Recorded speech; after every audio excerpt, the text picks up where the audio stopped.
7 साल से बंद पड़ी 860 करोड़ की इमारत और जयप्रकाश नारायण की जयंती पर सियासी टकराव। अखिलेश यादव को क्यों रोक दिया गया जेपीएनआईसी जाने से? जानिए इस सियासी हंगामे का पूरा सच। नमस्कार, आप देख रहे हैं न्यूज दर्पण लाइव और मैं हूं अजय कुमार। आज की बड़ी खबर लखनऊ से आ रही है, जहां गोमती नगर स्थित Jayaprakash Narayan International Centre JPNIC को लेकर सियासी हंगामा बढ़ता जा रहा है। चलिए जानते हैं इस पूरे घटनाक्रम की पूरी जानकारी। कब और कैसे ये विवाद शुरू हुआ? गुरुवार रात से शुरू हुए इस सियासी ड्रामे ने शुक्रवार को और तूल पकड़ लिया, जब यूपी सरकार ने एसपी मुखिया अखिलेश यादव को जेपीएनआईसी जाकर लोकनायक जयप्रकाश नारायण को श्रद्धांजलि देने से रोक दिया। माननीय श्री अखिलेश यादव जेपीएनआईसी न जाने पाए, उनके आवास पर पुलिस का पहरा लगा दिया गया, क्योंकि पिछले साल 2023 में श्री अखिलेश यादव बाउंड्री लांघकर माल्यार्पण करने पहुंच गए थे। इसीलिए उत्तर प्रदेश सरकार ने उनके घर के बाहर जबरदस्त पहरा लगा दिया।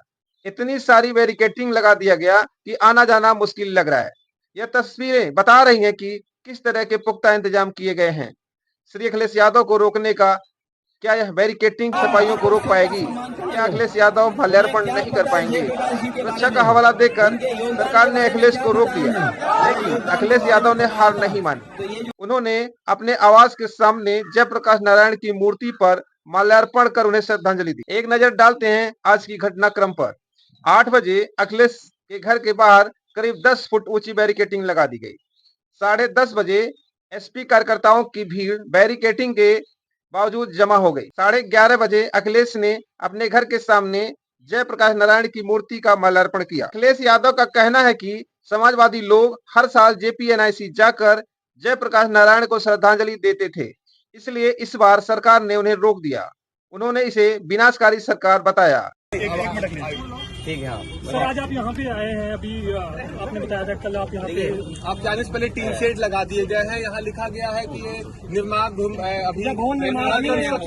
देखिए, ये टीन शेड लगा करके सरकार कुछ तो छिपाना चाहती होगी।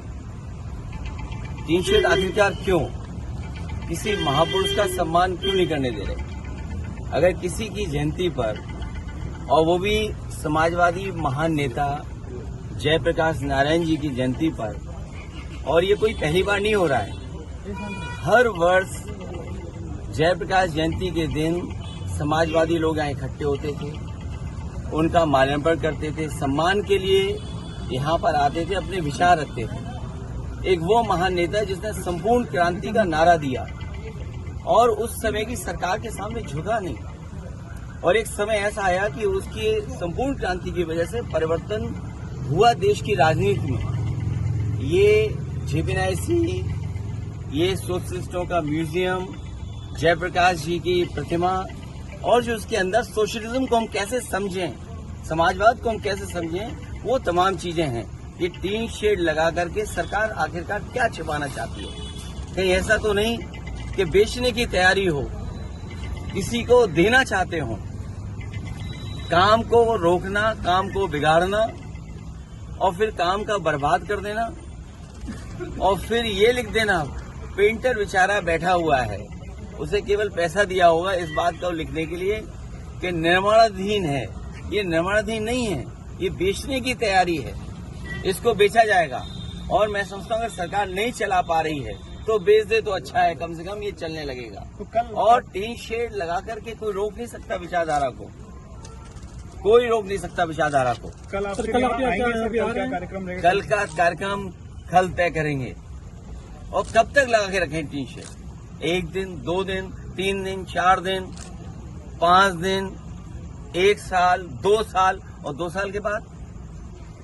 अखिलेश जी, कल ट्रैफिक डायवर्जन भी कर दिया इस पूरे रूट पे, और सारी रास्ते बंद किए गए। अभी तो रास्ता कोई डाइवर्ट नहीं था, हम तो आराम से आ गए, आप भी तो खड़े हुए आराम से। सर, पिछली बार दलील दी गई थी कि अंदर सफाई। मैं अपने सभी समाजवादी साथियों का बहुत बहुत धन्यवाद देना चाहता हूं।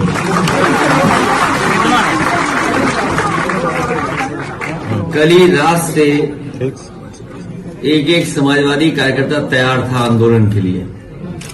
मैं इनको बधाई देता हूं कि आज सड़क पर निकल करके जो भारतीय जनता पार्टी हम लोगों को रोकना चाहती थी, घर ही में कैद कर रखना चाहती थी, लेकिन कार्यकर्ता सड़कों पे दिखाई दिए और आज त्योहार के दिन होने की वजह से, नवरात्र का त्योहार है, हर घर में आज त्योहार मनाया जाता है। इस संघर्ष को इसी तरह हम लोग जारी रखेंगे और आज घर के सामने ही हम लोगों ने जयप्रकाश जयंती, लोक नायक, भारत रत्न, समाजवादी नेता गांधी जी के साथ और भारत की आजादी में भूमिका निभाने वाले जयप्रकाश जी की जयंती हम लोगों ने वहीं पर मनाई।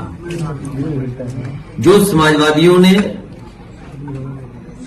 म्यूजियम बनाया था जहां पर जयप्रकाश नारायण जी की प्रतिमा है, हर वर्ष हम लोग वहां पर जो अच्छे कामों को रोक रही है। वहीं बीजेपी के प्रदेश अध्यक्ष भूपेंद्र चौधरी ने अखिलेश यादव पर पलटवार करते हुए कहा, अखिलेश खुद को अभी भी मुख्यमंत्री का मुगालता पाल रहे हैं। उन्होंने आरोप लगाया कि एसपी ने जेपी की जयंती के नाम पर लखनऊ में बवाल खड़ा करने की कोशिश की। अब बात करते हैं उस जेपीएनआईसी की जिसे लेकर यह पूरा विवाद शुरू हुआ। गोमतीनगर स्थित यह अंतर्राष्ट्रीय केंद्र 860 करोड़ रुपए की लागत से 2013 में बनना शुरू हुआ था, लेकिन 2017 में काम रुकने के बाद यह इमारत खंडहर में तब्दील होती जा रही है।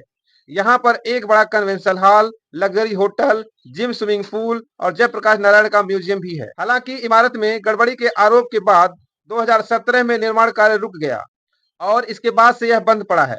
यहाँ पर जानवरों का जमावड़ा हो गया है, जिससे अखिलेश यादव की सुरक्षा के लिए खतरा बताया गया है। के निर्माण में बढ़ी लागत की 3 बार जांच हो चुकी है, लेकिन अब तक कोई ठोस कार्रवाई नहीं हुई।